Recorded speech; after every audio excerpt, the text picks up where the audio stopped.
Hi, and welcome to the Thinking Out Loud podcast. My name is Jędrek. My name is Masha. So at least our names haven't changed. Stability. Stability, yeah. In 2023, that's what we're hoping for, right? Yeah. I was kind of taken aback because at the moment we connected, you were blinded. I said by the sun, then you said it's not a sun, and I said, my God, it's a nuclear explosion. Very funny, very, very funny. Sitting in France, in Provence, it's a funny joke. Yeah, I know. Sorry for that, but life's hard here, Oh, yeah, definitely. You're running low on foie gras or what? Yes, I'm running low on foie gras, just like the Russians are running low on missiles. All right. Great. I'm glad really that we could connect and talk.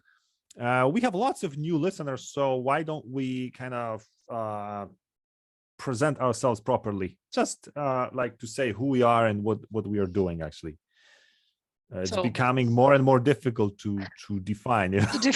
Who are we? Who are we? The last year I struggled with this. I had this identity crisis. Now, again, you're challenging my. Okay, who are we? We are English teachers. For sure. I think I'll put that on my business card. Okay. Are you a English trainer, maybe? Or teacher? Definitely not. Why not? A trainer sounds sexy and you could charge more. Yeah, definitely. I a couple of years ago, maybe even 3 years ago, I was kind of toying with this idea. I was really into listening, this new approach to teaching listening, when you break everything down, and train people basically. What? I haven't heard about it. Like what? Oh, come on! Of course you have. Break everything down to a single phoneme, or what? No. When you train people to listen, it's called bottom-up approach. I'm sure you've heard of it. You're an English teacher, for God's sake. You attend conferences. But I know, but okay. The bottom line is that you can actually train people. It's excruciatingly boring, for a learner. Train them like wild animals in a circus. Why are you always? No, I mean, it's training. I mean, it's training here, it's training there. You're training people, you're training animals. It's not you're training people, you're training their listening skills. Okay, great. Yeah. So, and what dissuaded you from pursuing this fantastic path? Well, you. What? Oh.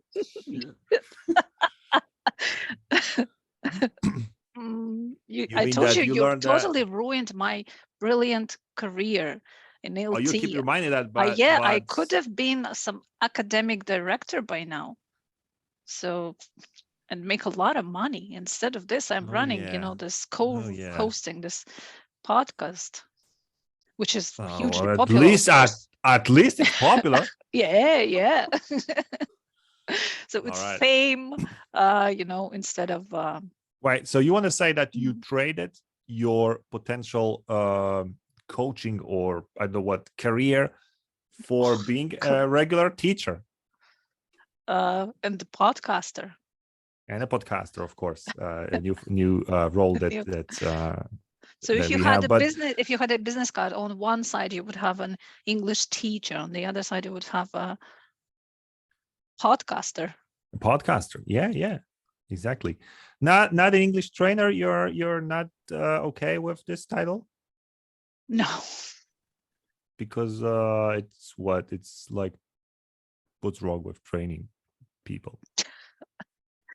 I don't know. Maybe nothing's wrong with training people. It's just not something I want to do. All right, but somehow it's different from teaching. I think we had an episode about teacher and trainer. Oh my God! But it's not like it's my ambition. But Jesus was a teacher, not a trader, right? So I don't want to be like Jesus. But there is a difference, I think teaching is, even though the profession is kind of, degenerated, it has degenerated. I think it's because of the system, and for many years at least, but I think it's everywhere the same, whether it's the United States or Europe, that's it's like there was some sort of negative selection to the profession. It's like you didn't know what to do with your life. Well, you could always be a teacher. I think maybe a part of the reason why it's happening is because of this, training. People started to believe that we can train everything, and that's why we have this now skills, in learning a language. You have systems, which is, vocab and grammar, and skills. So it I don't think it used to be like that, what, 50, 60 I think years? yeah, you're right. Education was like more holistic in the past, and it has become somehow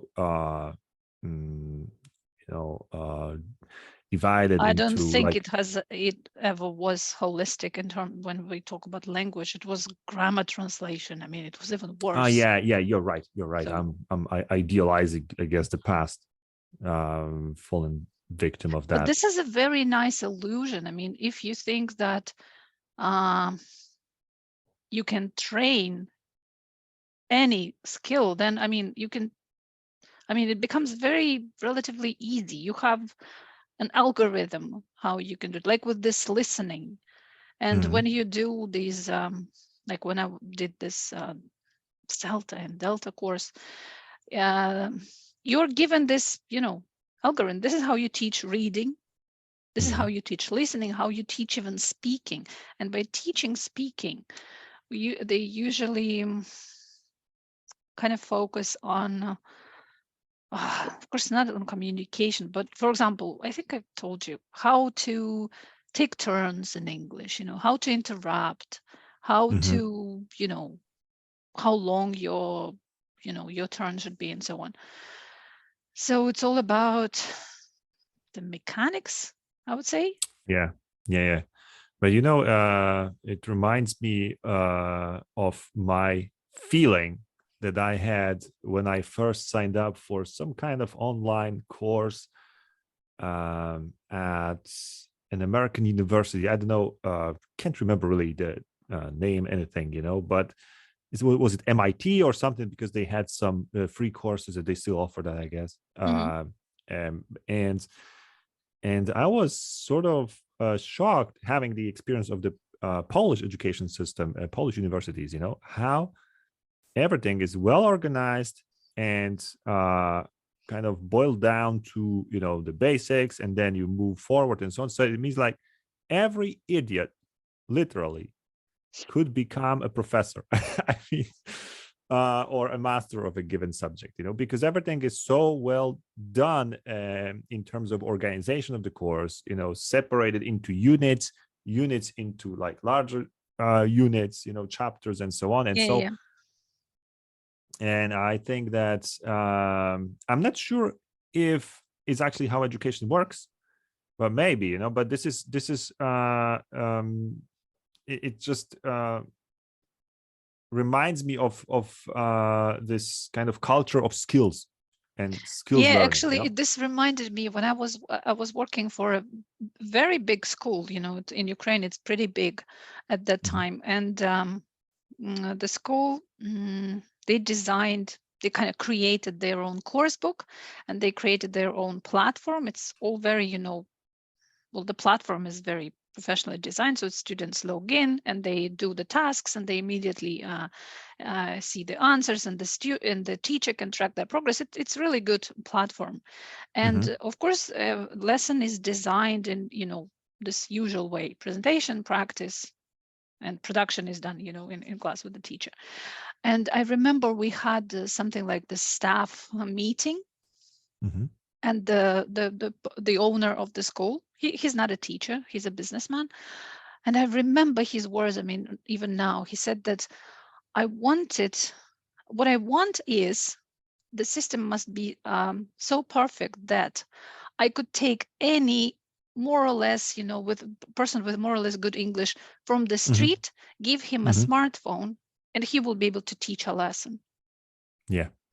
And when I heard this, and by this time I had done this Delta. I mean, it cost a lot of money, CELTA, Yeah. and this experience of teaching. And I thought, what?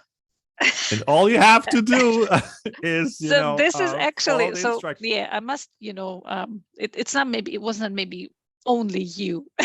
It was also him. And these That's, words. but Yeah.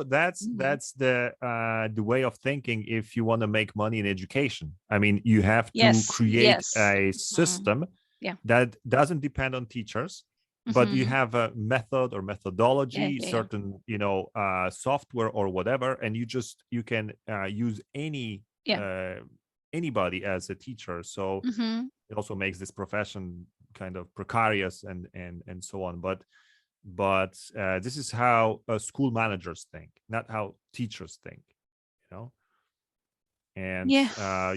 I always say that in education you have a choice between having a good teacher. I mean, in education as a, let's say, business owner, you have a choice between being a good teacher and having a great school and employing great teachers, but not really making money, or designing, somehow scaling up your business. But this is only possible by designing some kind of a platform, like you said, some kind of a system of teaching skills, micro skills, whatever, micro teaching and so on, micro so that teaching. every idiot can run the course. And this way I wouldn't I say believe idiot, okay? Yeah, It's sorry. not, Oh, sorry. Yeah, my bad. The police is, I see, actively searching for It doesn't mean villains that here. all people who are not teachers are idiots. There are a lot of smart people out there, but it's just Yeah, sure. But what I wanted to say is that in education, you either do it right, or you scale up and you kind of cheat. And I mean, well, I don't want to say it's cheating people, but come on. Yeah, I but mean, it's no, not. it's not cheating people. It's actually pleasing people. I think this is this. Oh, Remember what we talked about? I think last episode, that this tendency everywhere, and the same in education, because you have excellent user experience everywhere, and people think, why not here in education? So education becomes just another product. It's commodified. And of course, if you're a school manager, you want to give people excellent user experience, and this is what you do. And I think education and healthcare, these two things are not, what do you say? I don't know which word scalable. to use. Well, I know what you're driving at. It's not a product. It's not a product, and it's not a service. I'm not providing a service. No. If I'm a doctor and a teacher, it cannot be called a service or a product. I mean, I think from the point of view of economy, I think it counts as services. I'm not sure actually, but because it counts after as a all, service, but it's not a service like what? Like a pizza delivery. Yeah, like a that you deliver education. Yeah. Does that mean that education has to be sort of painful and can have actually a great user experience? No, it cannot be commodified. Because you lose something when you do it. I mean, something, you lose maybe the essence of it. But how can we talk about it if we don't even know what education is? Once we are able to answer this question in 2 sentences with you, then we can, Yeah, well, we can kind of, preach. Right now, it's just chin wagging, chin wagging. All right, so so that was, as a way of introducing ourselves to the new listeners. Jesus, we're not gonna get audience with such introductions. Right, guys, we are teachers. We are not trainers, and for the reasons that we listed. And moreover, we are not really scaling our education, unable to do it. I mean, I've got my time during the week which is, like everyone else's. You've got 24 hours in a day, and you can only work, as part of this time each day, and I can't scale myself, can't multiply, clone, or do whatever. I'm just, that would be nice. But choosing to study with us, you study with people. I mean, with teachers, people, real people, not products, not commodities or whatever. I hope it's at least it has some, semblance of good education. Semblance is what we settle for now. Yeah. I wanted to ask, if I may, unless you have a great question here for the intro, but I think this was the intro already. Oh, so we now progress to round 1 and 2. Yes. This is so bad. Okay, great. So I keep because you are hungry, and you told me that a hungry Pole is an angry Pole. It's not we don't the want same that. in Ukraine. Yeah, it's definitely the same for me. Oh, you see. Oh, yeah. When I'm angry, I'm just horrible. I'm just horrible. Just ask my wife. It's just But when I'm well fed, I'm the nicest person on the planet. Great. So let's go slowly. I just wanted to ask you. Okay, I'll do it in a very short way before the software with our jingles opens. I had an idea to start a language school for kids where we would only play computer games. How do you like this idea? Like, we just play games and we talk about what's happening, on screen, and we sometimes scream, we sometimes laugh, we sometimes try and do something like kill someone or I don't know, whatever games are about. How do you like this idea? Having taught children, I must say that it will only work if it's a one-on-one class and you don't speak the kids' language, or you do, but you say, no, I'm only speaking English. Because otherwise, we'll have a group of children, and what will stop them from, communicating in their own language, which is very, very comfortable, and they're interested because they need to do something, in the game. They need to achieve a goal, and for this, they need to communicate. And of course, their mother tongue is the first thing they will. They would have to be like kids from different countries, like international. Or like this, who don't share, because otherwise you'll have to come up with this. And I hate this. I was never able to. Discipline. I hate the word discipline, and I was so enchanted with this idea that, that every book on teaching told me that if your lessons are fun and engaging, you will not have any problems with discipline. Bullshit. I mean, total. Yeah. And I hated it, but I had to use this system of points, carrots and sticks, and Jesus, I hated that. That's why I stopped. I failed. All right. I failed. I just I was my idea was like, why shouldn't I have a great life, and play computer games, and actually make money on it? Yeah, there is something. It's a great idea. Yeah, it's a great idea. Because it's like a task, I mean, the games present certain tasks, you have to, like I said, capture the flag or whatever, you're doing there. But this is actually how my older son build something. He picked up a lot of English, because back in the days when he was playing some kind of a game, it was not even translated into Russian or Ukrainian. I owe a lot myself to computer games, honestly. And I started early, and they gave me a lot. They gave me a Fallout 1 and 2, amazing games.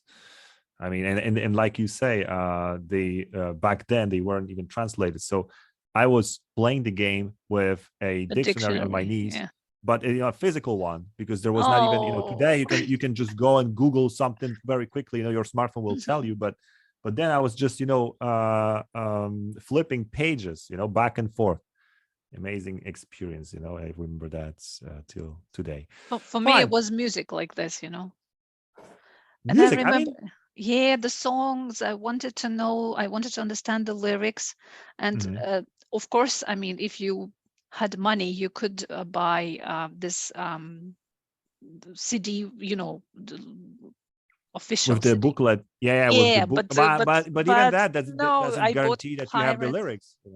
Usually you do, but I bought the the cheap and pirate CDs, and we only had the one little leaf with the cover, and and there was no internet, so all I had was this song, and I listened and listened and listened. And it's sometimes you think you hear this song, you try and look it up, there is no word like this, or it's a totally different word. I remember right now because I put on a smart face, and my parents would ask me, okay, what is this song about? And I would say it's about this and this and this, but Jesus, now I know that it was totally not about that. But I thought that this is what I heard, and I tried to make sense of it. Great. I think it's a great exercise. Pain. But we had, you see, in both situations, pain was involved. Pain was involved, and it led to progress.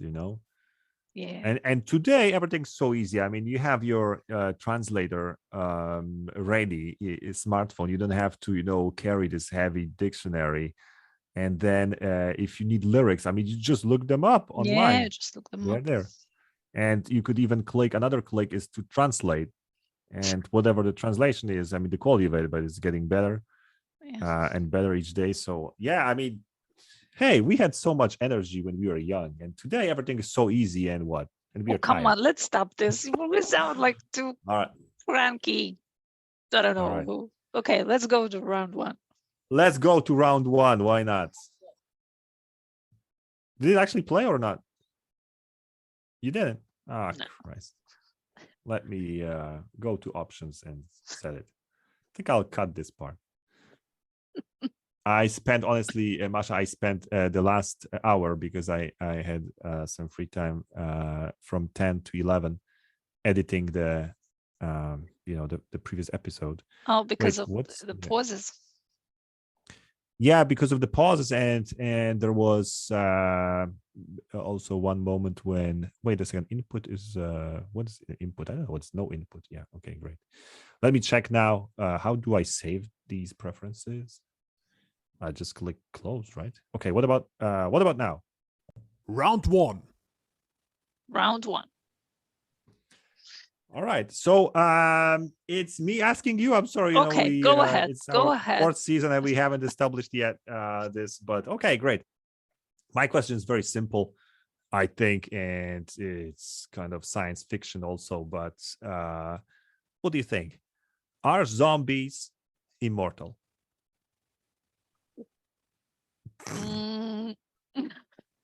Are zombies immortal? I thought you were asking, are zombies dead? Are they dead? You mean, well, no, they are moving. They are kind of reacting to certain incentives like noise or whatever. They can. Well, this is the first thing we have to establish, because you can be immortal if you're alive. But wait a second, vampires, they are also not alive, but they are immortal. Are they? How come they are not alive? I mean, well, they're dead. Yeah. They're actually more. No, they live forever, I guess. They live 600 or more years.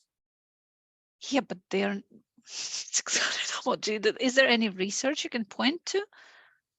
Unfortunately, it's are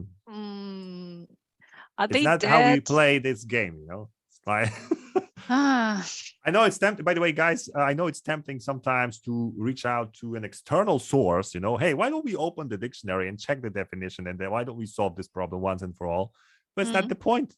The point is to find the answer yourself. No, you don't even have to open the dictionary. You can ask this chat. Oh yeah, chat AI, chat. Okay, zombie. They are dead. So what they can be, they can be forever dead. But how can something dead be moving and potentially also biting? I mean, it kind of. I mean, they are called walking dead. Oh, you're right, walking dead. So they are dead, but they are walking. Yeah. But technically they are dead. I mean, like, shit, I don't understand that. What does it mean to live? You know, I think there is, we will, if we go down this road, I think being dead in this sense about all this, all the other things that are dead, it's when you lost your soul. So your body is kind of, okay, something is moving it. We don't know what, but you don't have a soul anymore. That's why you're dead. Great. It Sometimes kind of you can be zombies. dead inside, Zombies are soulless. Yeah. Yeah. So they're forever dead. I mean, is this immortality one wants? So if you're like extremely burnt out, can you say that you're dead? Because you feel this emptiness and I would say it takes more than that. You must be devastated by some traumatic, I don't know, experience. Sometimes when you lose your love, even... It was the case of John Rambo, I think. Oh, yeah. When he came back from Vietnam. Yeah. Kind of empty and, you know. Yeah. But then he found a new passion in killing people, and he kind of regained. Yeah, killing people is not a problem for you anymore because you have no soul, or your soul is, I don't know what happened to it. It's dead. Right, but it's a great point. I mean, it explains the phenomenon of zombies. Not sure if it explains plants. Because that would mean that plants are alive, right? I mean, oh, come on. All right, fine. Plants? No. Plants are... This is a Pandora box. Yeah, you know, as a counter argument, because vegetarians, when they are, you know, trying to talk about animals and how they have souls. Yeah. Do animals have souls? Yeah, they do, of course. They don't have the intellect. Don't talk about it much, but they but plants. Well, there is some kind of, I don't know. I haven't checked for a very long time because I went off this path. Right. But they say that they feel something like pain. You know. Not feel. I don't even know which word to use. You know, it's not feel, but they react somehow. I mean, it means that they have has nothing to do with soul. Nervous system, but nervous system, I guess, is not enough to have a soul. I mean, so you say even fish have souls? Or if we go down this path, you know, mosquitoes and all of that. Well, I remember, you know, in Avatar, in the movie, that when they killed, you know, this blue guy, the blue guy. No. I mean, who did they kill? Any animal, I guess, because they were hunting. Yeah, and they killed a deer. They would touch this deer, and something would kind of evaporate. I don't say that. You know, from it was so they were like respectful, you know, we kill you, but was that actually Avatar? I don't know.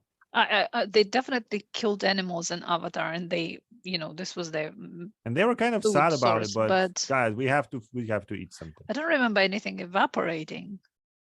There was some kind of, you know, like soul or something from the animal that was leaving its body, and and it was connecting to, oh my God, to that tree, that sacred tree. Yeah, the tree, I think it was only for these blue guys, not for the blue guys. All right. But Smurfs. The tree, no, Smurf. All right. No, they're not Smurf. All right, fine. But what I wanted to say is that perhaps animals, there is something like the collective spirit. But then spirit. But you know, if we talk about reincarnation, then you can. I mean, if you were a bad, naughty boy, you can end up being a worm in your next life. So your soul will travel, you know, will inhabit this worm, so it means that worms, a mosquito, so it means they Yeah, and have souls. then you know what it's like. Well, I don't, but I can imagine. No, I mean, you know, if you're a naughty boy, let's say, and you're transformed later in your next life into a worm, then you know what it's like, you know, to be whatever, you know, killed like It's a pity you nothing. will never remember. Yeah. That's what you don't usually remember. So you never learn. All right, great. Coming back, but thanks a lot. I mean, I think the concept of a soul is critical here to answer that. So zombies, so like, are zombies immortal? They cannot be because they are dead. I mean, yeah, because mort, what is this Latin? Yeah, death. Yeah, no death, but they're already dead. You're already dead. Okay, so you cannot be like dead twice. No, but you know what? Immortality is eternal life. I know from computer games that you can kill a zombie. Like, so it's like you're killing it the second time. This is far beyond my level of expertise. I'm sorry. All right. Don't know anything about killing zombies. All right. But no, I mean, you could actually. I mean, if you cut off its head, it's so it like will dead keep forever. Moving without head. Why not? Yeah, you're right. Depends on the movie, depends on the concept, because there were zombies that you would really have to like dismember, you know. And then even then, yeah, the head could be like still biting, you know. Yeah. All right. Well, I suppose. I mean, I have no way of knowing, but I suppose. All right, great. So zombies, what is your conclusion here? Unless they get inhabited by some evil spirits, because if the soul is there no more, then it's vacant, this body. Yeah, it could be in fact taken over by some kind of, I don't know who or what, evil spirit. Yeah, and then it will become no, it will just continue functioning, but not. Yeah, this is what zombies are. They are just function. I mean, they have certain like basic function of their brain, but they are totally like dumb, you know. You know much more about zombies, it looks. All right. Like no, but that was, I know, I wanted to ask you, and I'm happy, you know, with your answer. One more leg to this question is more abstract, but do you feel any difference between immortal and timeless? Oh yeah, immortal is eternal life, but zombies What can about, be timelessly what about working, you know, moving. What about Last Christmas by George Michael? Is it immortal or timeless or? Well, I can't say that it's immortal, because after, you know, the Armageddon, it will die, because there will be no one left to sing it. To sing it or to play it. Great. So it's actually possible to annihilate this song. But wait a second, remember this cartoon WALL-E? And WALL-E, he was a robot, and he learned how to turn on this. There was a song in this cartoon, don't remember which. But let's imagine that you, I don't know, have a I don't know, some kind of player, a machine that can play this, and it's connected to, I don't know, solar panel. So I mean, it will always be but it will break down at some point. Oh, I don't know. I mean, it doesn't it doesn't require people, you know. It just occurred to me, you just need a machine that will play it. Yeah. And then it's we could say the song, but there will be nobody to listen to it. With no listeners, I don't know if it's alive. I mean, it's like being the last person speaking certain language. I mean, the language is dead. because there's no one who understands you or who can Because language is respond. communication. Yeah. Yeah. You can speak with a ball. Unless someone finds it, just like we found, the Egyptian writing, and we are trying to decipher it back. So let's say that this tape recorder or whatever, is traveling through space, and finally, it gets to the Andromeda galaxy and finds, a new planet. Someone finds it and plays it, and they try to decipher what is that, and they start singing Last Christmas, and, and it eats their brains. All right. It's a good song. Yeah, it's a good song. It's a great song. It's in a way, it's definitely timeless, I'd say. But I was thinking about this time. timeless because it could be played in. But I think there are a lot of hits, especially from the 80s, that we call right now golden hits. They are goldies. But they are not essentially timeless because they smell like 80s. This is the 80s. They are you can clearly place them on a timeline. They are from the 80s. But there are also songs that you can't really categorize. You can't say that, oh, it's definitely from the 80s or 70s or 90s, because they are really truly timeless. I'm thinking about for example, something like Pink Floyd. I mean, they sound like this is rock music, but it could have been recorded a few years ago and or a few decades ago. I don't think music was written in the 80s. Sorry, but period. Yeah. All right. What you hear now is sometimes it's just variations. You're right. I mean, you can always trace it back to something super great, original. Yeah, but I guess it was the same in the 80s. I mean, they also borrowed stuff from, the previous decades. Yeah, you always borrow, you build on something because you don't exist in a vacuum, I guess. All right. Right. Anyway, thanks a lot for discussing zombies, and thanks a lot for discussing these concepts of timeless and immortal. Thank you, my dear. Right. Is it actually time to move on to what? Round 2. And where is another sound? Yeah. There you go. Okay. There you go. So it's very unusual for me to have a relation question. Usually it's the different relation. Yeah. Between. Wait a second. It's not going to be anything personal. About my relation. After all we've been through, why not? Between. Guys, we don't ask that kind of questions, right? Beautiful and perfect. Oh, whoa. Beautiful and perfect. Yeah, it's interesting. It's really interesting. The first thing that comes to my mind is why don't I ask the chat GPT? And No. All right. Great. But it's so knowing that there is a system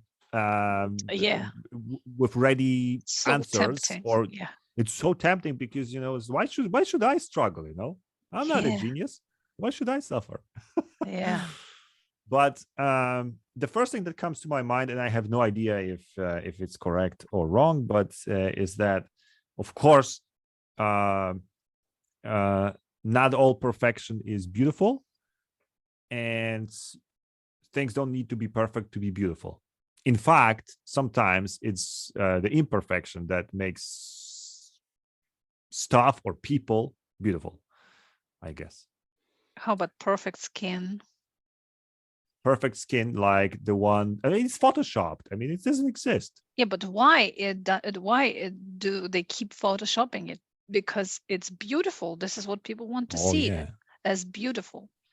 Nobody wants to see an ugly, blemished, wrinkled skin on the cover of Vogue.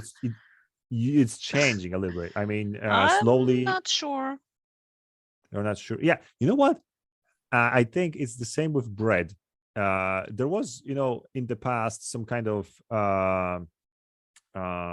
some kind of I would say hate, but what's the name for that? There's some kind of white bread bashing, that No. white bread is bad. This is Yeah, of course, yeah. white bread is bad for you. It's just making you Butter, fat. the same with butter. The same with butter, yeah, the same. Yeah, but and then what happened next is that basically the bakers started adding some caramel to the bread so that it turned brown. So it was, and it looked like, whoa, I didn't it's know a about whole. that. Yeah, it's like a what's the name for it for this whole meal or whole grain bread? Because I'm sure the French bakers were the ones who started this. No idea, but I definitely know that. And sometimes you can even you know it, because it's definitely not the the flour that gave the color to the bread, but it's basically the caramel because it's so browny, so nice, and what I wanted to say is, but this is not about beauty, it's about taste. It's about taste, but the same is with that skin, because you ask why do they keep photoshopping it? And okay, sorry. And then I said it's the trend is changing, but actually it's changing in a way not like we are finally showing the true skin or how it really looks like, but we are kind of making it artificially imperfect. You know what I mean? Like this bread, like coloring this bread. Oh, so, yeah. Now I see the you point. have suddenly for example, I see some chubby models advertising whatever, some cosmetics or underwear, and they're chubby. Yeah, they're not like these slim, perfect, sex bombs. But they're chubby in a sweet way. In a sweet way. Yeah. I mean, it's like it's they are definitely photoshopped, except that they have some fat here and there, but they look imperfect, artificially imperfect. But I bet, which only proves the relation here.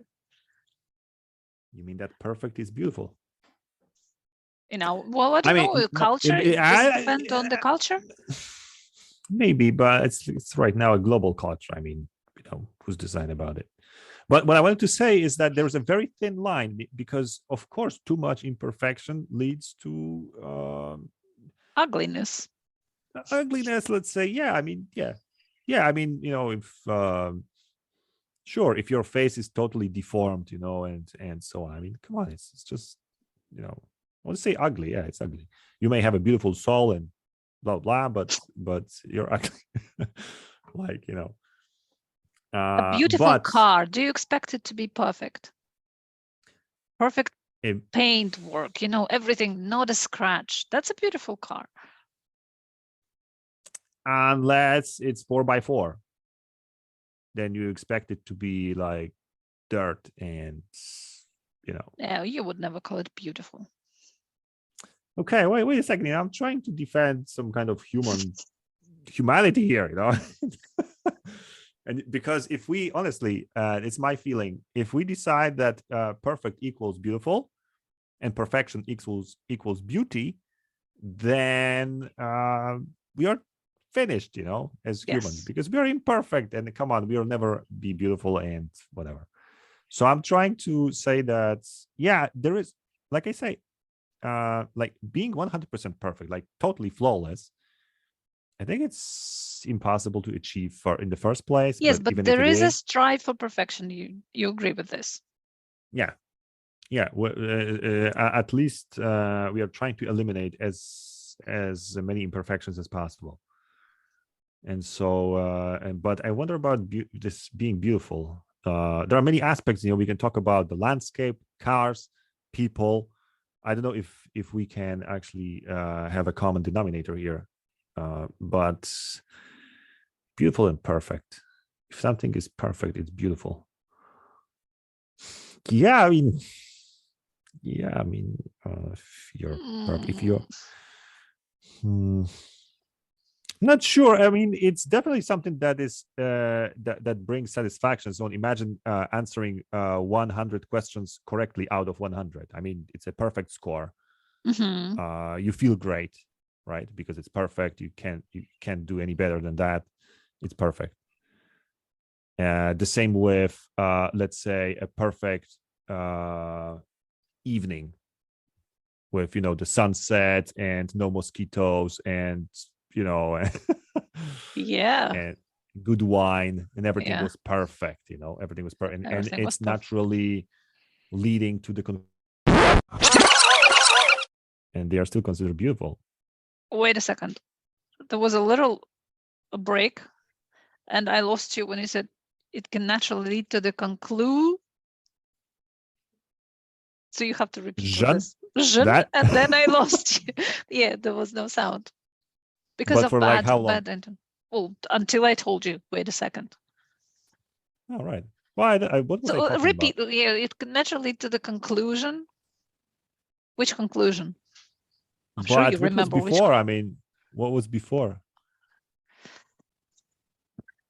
What was I talking about? Who am I? What am I doing here?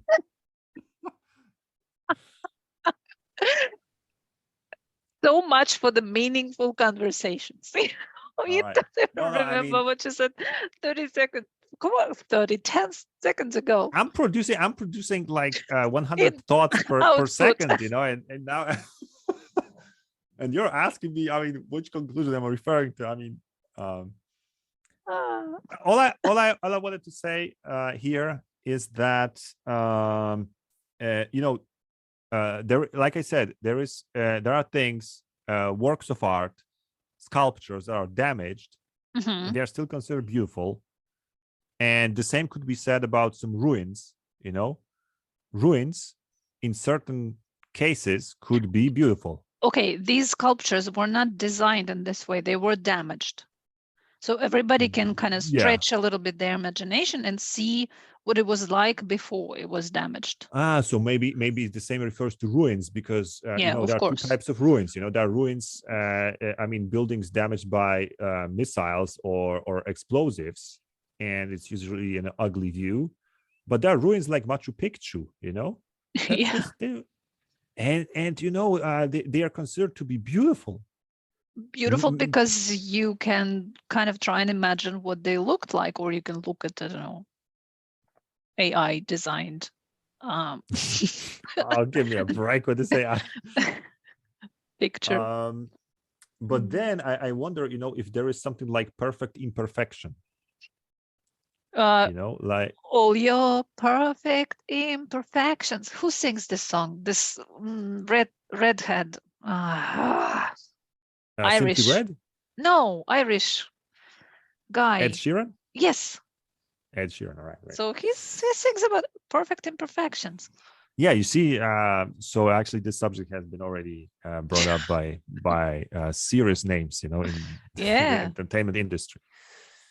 Yeah, but like I say, if you talk about ruins or some works of art, sculptures and so on that are damaged, then they might be damaged in a perfect way somehow, so even a damage, which is generally something negative, could be done in a perfect way.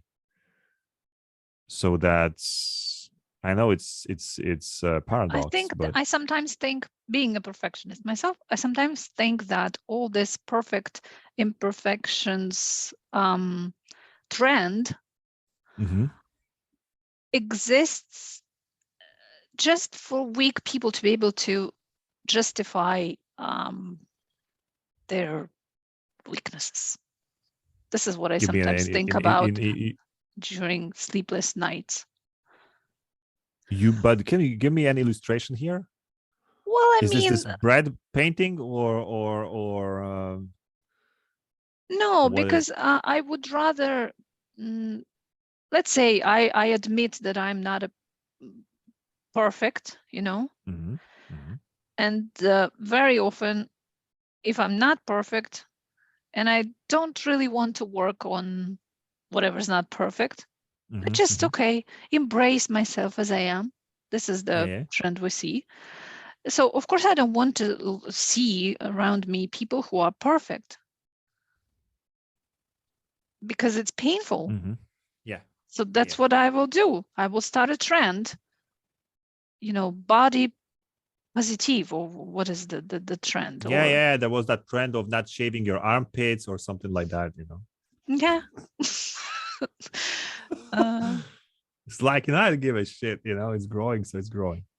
I mean, it started as something, maybe not about armpits, but I mean, it's something good, but it, as always, as it tends to these days, it went to some extreme, and now you can, it is used by a lot of people to just justify their laziness, I'm sorry, I have to say that. Yeah. Myself included, I often fall into these comfortable embraces of this imperfection, perfect imperfection. And I just spent, half of a day in bed watching trash TV. Oh, because I'm not perfect, I'm a human, that's what humans do. Yeah, of course. But the worst thing is that the worst thing is when you start comparing yourself, it's this is where all the demons come out. It's like you scroll the Facebook wall or whatever. Yeah, of course. And then you start this involuntarily, but you start comparing yourself to others. And but that's another extreme. When you constantly compare yourself with others, and on the other end of the spectrum we have, that's what I am. I mean, I'm fat, I'm stupid, but that's what I am. I'm not going to work on anything. Oh, sorry. But we need to be somewhere, in the middle. Yeah, it's coincides. What was the question about? I forgot already. No, the question was about the relation between beautiful and perfect. Well, it was your question. Come on. Okay. I think perfection as such has to be measurable, right? It's this 100 out of 100 or 100%. This is perfection. It's measurable, should be measurable by definition. It's perfect. Whereas beauty is not. How can you measure perfection? Perfection is 100% of everything. Yeah. So what's to measure? I mean, there is a lot to measure. The symmetry, perfect symmetry. There is, you mean you can measure it. I mean, if you answer, if you do the test, if you score 100 out of 100, well, it's perfect. It's a perfect score, right? Yeah.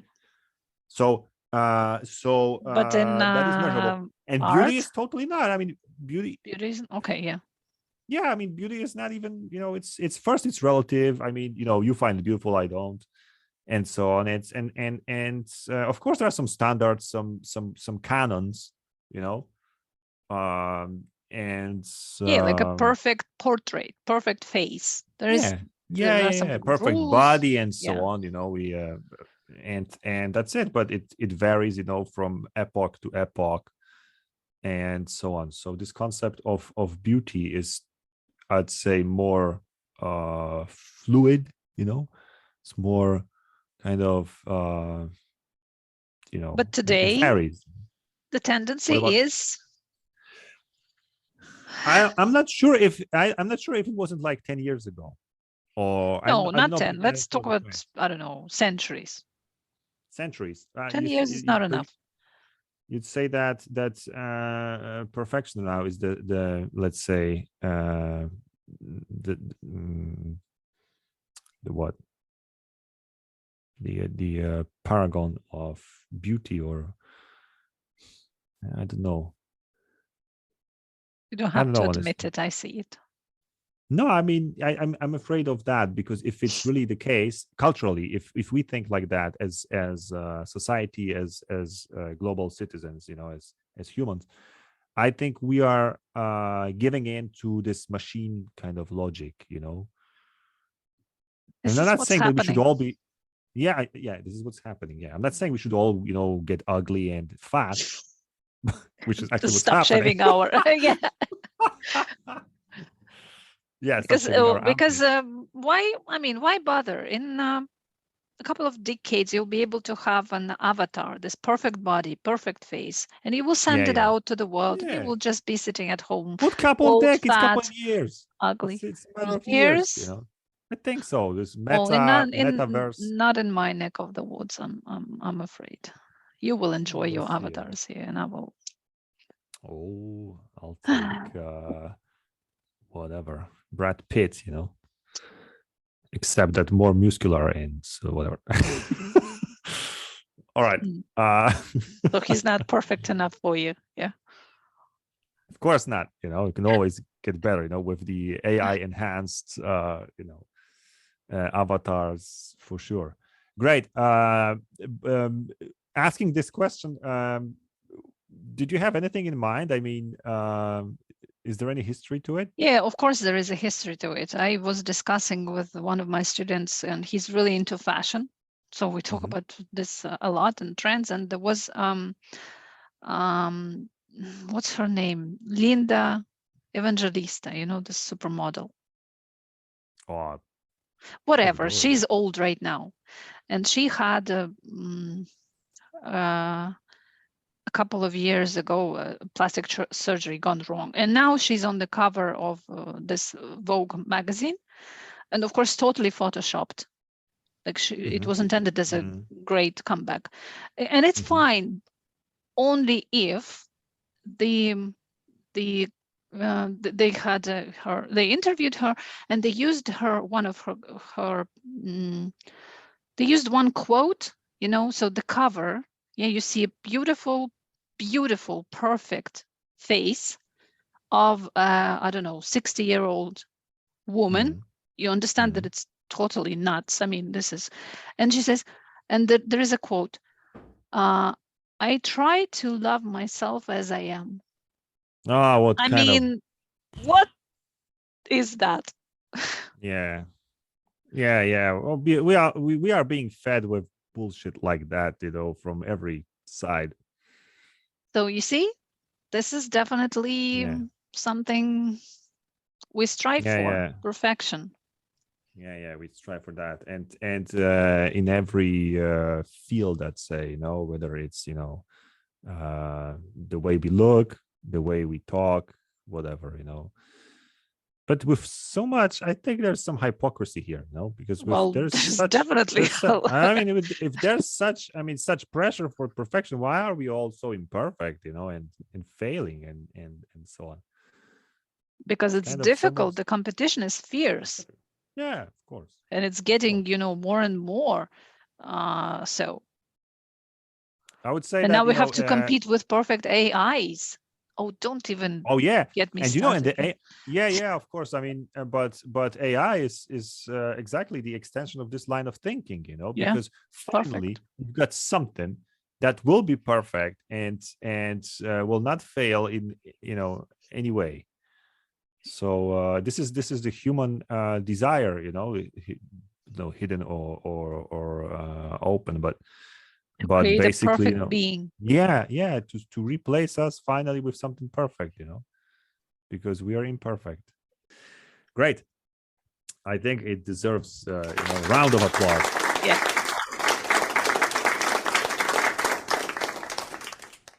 So that's it. I feel great, you know, after this conversation. I could, you know, vent my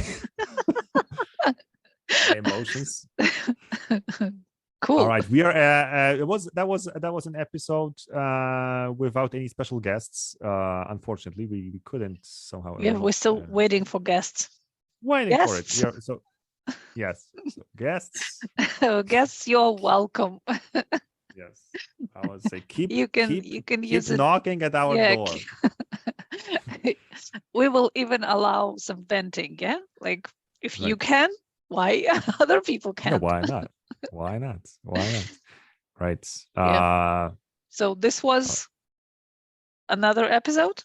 Yeah, another episode of the Thinking Out Loud podcast. You can listen to us anywhere, in the gym, on a bus, on a plane, in a bunker, and think in a bunker, in a bomb shelter, and you can think not out loud, but think what is the opposite of out loud? Quietly, you know. Think quietly along with us. I think this show will be banned very soon, you know, if the censorship, you know, and AI starts, you know, working, you know, we are totally will be banned, you know, because thinking out loud be forbidden. Okay, you can think quietly along with us, and stay tuned for the next episode. Bye bye.